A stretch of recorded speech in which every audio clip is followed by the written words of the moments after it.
Praktikum mikrobiologi kali ini merupakan lanjutan dari praktikum sebelumnya, yaitu mengisolasi bakteri dengan metode strict plate untuk mendapatkan bakteri biakan murni. Adapun tujuan dari praktikum kali ini adalah mengisolasi bakteri dengan metode strict plate untuk memperoleh biakan murni. Landasan teori dari praktikum kali ini yaitu teknik penanaman mikroba dengan goresan bertujuan untuk mengisolasi mikroorganisme dari campurannya untuk meremajakan kultur ke dalam medium baru. Cara gores umumnya digunakan untuk mengisolasi koloni mikroba pada medium agar, sehingga didapatkan koloni terpisah dan merupakan biakan murni. Cara ini dasarnya ialah menggoreskan suspensi bahan yang mengandung mikroba pada permukaan medium agar yang sesuai pada cawan Petri. Setelah inkubasi, maka pada bekas goresan akan tumbuh koloni-koloni terpisah yang mungkin berasal dari satu sel mikroba. Penggoresan yang sempurna akan menghasilkan koloni yang terpisah. Salah satu hal yang harus diperhatikan adalah pemilihan sumber biakan. Misalnya pemilihan koloni yang representatif untuk dibawa ke dalam biakan murni. Adapun alat dan bahan yang diperlukan,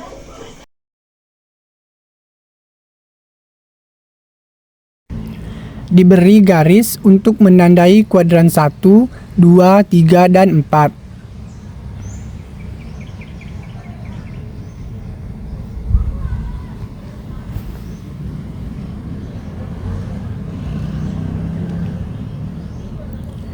Disterilkan cawan Petri yang akan digunakan untuk mengisolasi bakteri untuk menghindari kontaminasi.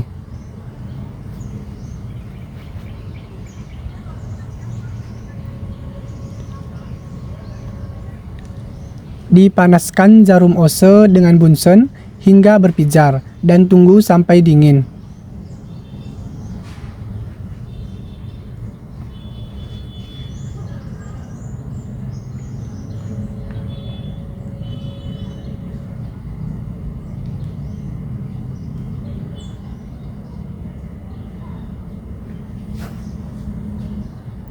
Diambil koloni bakteri dari cawan Petri kultivasi sebelumnya.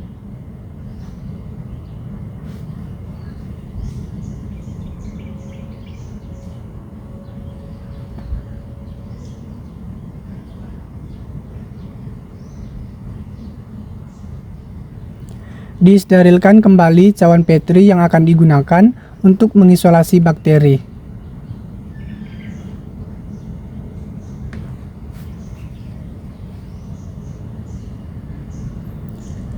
Dilakukan penanaman bakteri pada media dengan metode strict plate.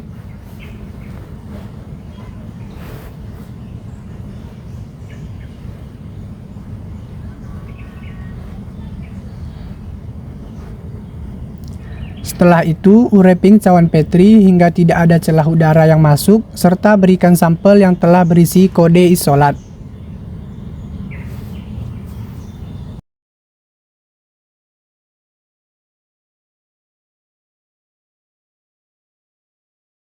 Penggunaan metode strict plate menunjukkan bahwa koloni bakteri tumbuh di atas permukaan media nutrien agar. Berdasarkan hasil isolasi bakteri dari kode isolat AS2D dengan metode penggoresan sinambung, terlihat pada goresan awal koloni masih saling berhimpitan sehingga tidak dapat dibedakan antara satu koloni dengan yang lainnya.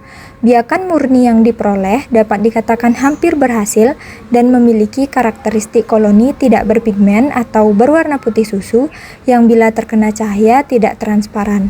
Berbentuk bulat yang terlihat jelas menjelang akhir penggoresan. Tepian rata, penampang rata berkilau, berukuran kecil hingga sedang, berelevasi cembung, dan bertekstur halus.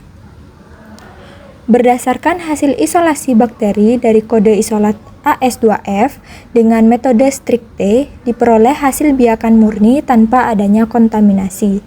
Biakan murni yang diperoleh memiliki karakteristik koloni berpigmen kuning yang bila terkena cahaya tidak transparan, berbentuk bulat yang terlihat jelas pada kuadran 3, tepian rata, penampang rata berkilau, berukuran kecil hingga sedang, berelevasi cembung, dan bertekstur halus. Pada kuadran 1, terlihat koloni yang masih berhimpitan sehingga sulit dibedakan antara satu koloni dengan yang lainnya. koloni akan semakin sedikit jumlahnya pada kuadran ketiga, di mana terlihat koloni yang telah terpisah secara sempurna. Penggoresan yang dilakukan dapat dikatakan sempurna karena seiring meningkatnya kuadran, koloni tumbuh secara terpisah. Hasil pengamatan pada 4 sampel yang lain dengan kode isolat AS2A, AS2B, AS2C, dan AS2E menunjukkan hasil yang tidak sesuai, di mana bakteri yang tumbuh tersebar secara acak dan pada kode isolat AS2A dan AS2C terlihat adanya kontaminasi cendawan berwarna putih dan berbentuk bulat. Hasil ini menunjukkan bahwa metode strip plate yang dilakukan mengalami kegagalan. Hasil isolasi bakteri dengan metode strip plate yang sempurna akan menghasilkan koloni yang terpisah.